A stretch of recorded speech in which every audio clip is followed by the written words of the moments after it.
দুনিয়ার ব্যাপারে বুঝেন, আরো দেখেন, আরো ভাবেন, একজন একজন করে ভাবেন। দুনিয়া আরো যদি সাজান, খোদার কসম ক্ষণিকের ক্ষণিকের ক্ষণিকের অল্প সময়ের দুনিয়া চমৎকার সাজাইয়াও তৃপ্ত হইতে পারবেন না, তৃপ্ত হইতে পারবেন।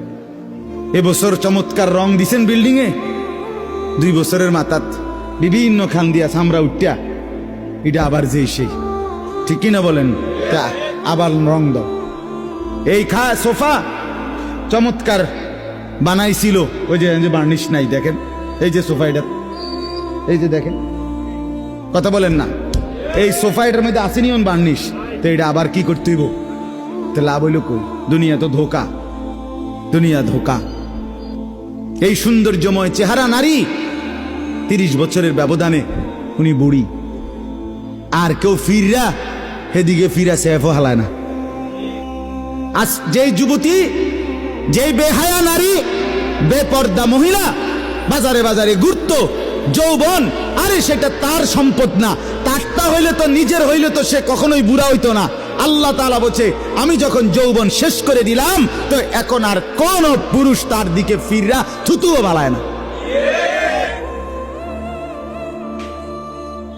দুনিয়া এক অবস্থায় থাকে না, এক হালাতে থাকে না বাপ। এজন্য ছেলেদেরকেও বলি, বাপ জিন্দেগি সুন্দর করো। তোমার এই হাসি থাকবে না, তোমার এই সুস্থ সুন্দর সুঠাম দেহ থাকবে না।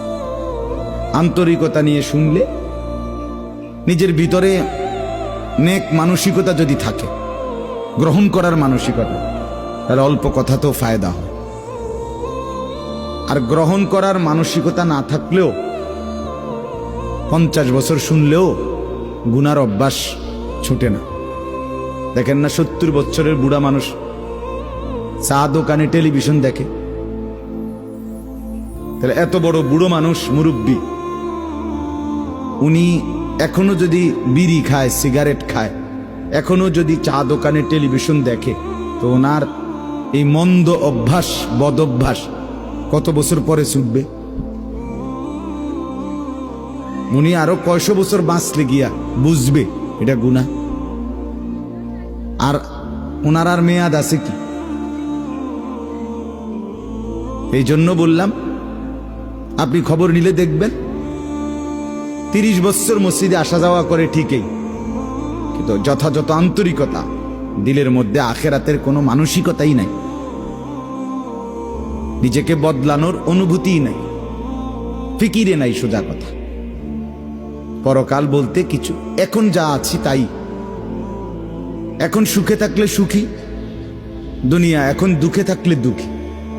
জিফুত যদি ঠিকমতো খানা খাদ্য খাওয়ায় খুশি, ঠিকমতো খানা খাদ্য নাই দুঃখী।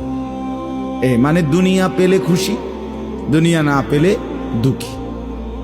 লাভ লোকসান, আয় ব্যয়, হিসাব কিতাব, সুখ আনন্দ, দুঃখ বেদনা, হাসি কান্না, আবেগ অনুভূতি, সবটাই শুধুই দুনিয়াকে কেন্দ্র।